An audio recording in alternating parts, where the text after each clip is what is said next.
Assalamualaikum warahmatullahi wabarakatuh. Perkenalkan, nama saya Ananda Rahmawati, NIM 2020 31144. Di sini saya akan menyampaikan resume tentang BUMN Goes to Campus yang pada segmen 1, yaitu Inspiring Talk dengan tema Generasi Z sebagai Pencetus Perubahan oleh Bapak Arya Mahendra Sinulinga, staf khusus 3 Menteri BUMN. Pengantarnya yaitu beliau menyatakan bahwa ini adalah acara perdana BUMN melaksanakan Goes to Campus. Pada minggu ini tepat 3 tahun Bapak Erick Thohir menjabat sebagai Menteri BUMN. Sebagai staf khusus, beliau bekerja langsung dengan Bapak Erick selaku Menteri Transformasi BUMN. Yang pertama yaitu penguatan span of control, di mana dari 108 BUMN menjadi 41 BUMN yang berkontribusi pada 1/3 ekonomi Indonesia. Yang kedua yaitu proyek strategis. 88 inisiatif strategis baik dalam rangka penambahan nilai, penyehatan, ataupun penyelamatan. Yang ketiga yaitu BUMN World Class, yang dimana Mandiri, BNI, BRI, Telkom Indonesia, dan Pertamina. Terus yang terakhir yaitu memiliki 5 strategis prioritas, yaitu yang pertama peningkatan nilai untuk ekonomis dari sosial Indonesia, terus inovasi model bisnis, kemudian ada kepemimpinan teknologi, peningkatan investasi, dan pengembangan talenta. Nah, untuk perbedaan BUMN dengan perusahaan swasta, maka perusahaan swasta bekerja semua keuntungan untuk pemilik modal, sedangkan di BUMN bekerja keuntungannya untuk pemilik modal, yaitu negara. Kalau swasta berpenghasilan diberikan kena pajak, maka pajak tersebut disumbangkan untuk negara. Sedangkan BUMN di samping pajak keuntungan, mereka juga diberikan negara. Ketika perusahaan lain belum berani masuk, maka BUMN harus masuk untuk pembangunan. Sebagai contoh, ketika kita tidak ada yang berani membangun jalan tol di Sumatera, maka BUMN turun untuk membangun jalan tol ke Sumatera. Meskipun tidak ada untungnya, dikarenakan untuk pemerataan Indonesia. Contoh lain sebagai bentuk kontribusi BUMN pada negara Indonesia yaitu penyediaan BBM di Indonesia.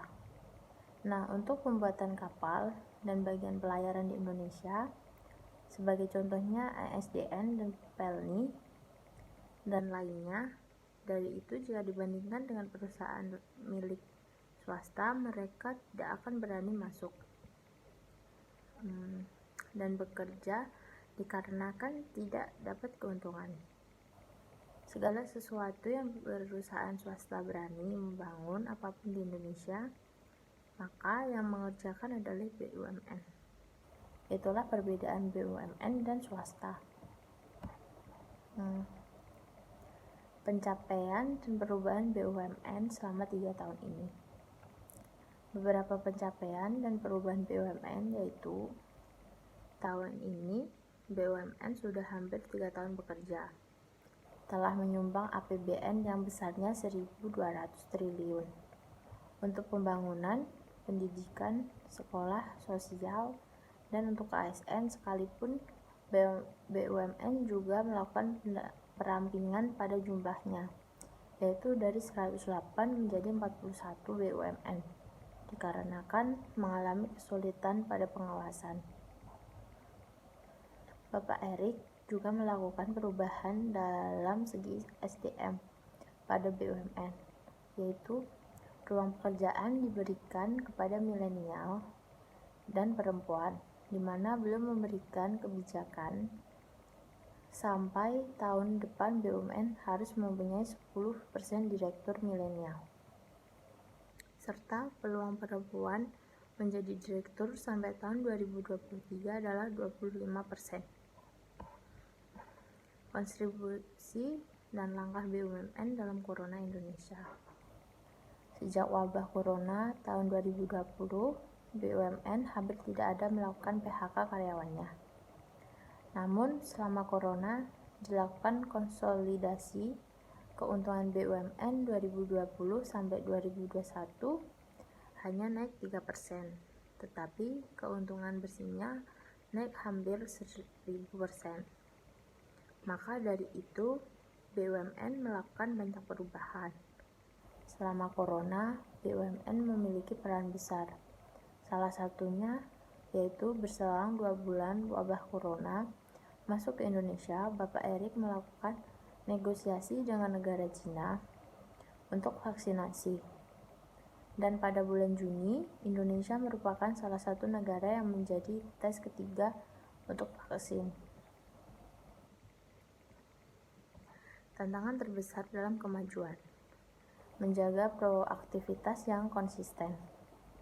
Bagaimana caranya supaya dapat menjadi aktivis dan konsisten belajar di perkuliahan? Kuncinya adalah manajemen waktu. Jika mampu memanajemen waktu, maka akan sukses. Mengubah mindset bahwa mampu melakukan perubahan dan mengubah cara belajar. Cara cerdas Bapak Sinulinga untuk mengubah IPK-nya sudah mendapatkan nilai C hadir, mengikuti perkuliahan dan tidak bolos, serta duduk di depan dan memperhatikan dosen untuk mendapatkan nilai B. Lakukan hal sebelumnya, lalu catat di kertas buram apa yang disampaikan dosen. Lalu tulis ulang di buku catatan atau mengulang pelajaran.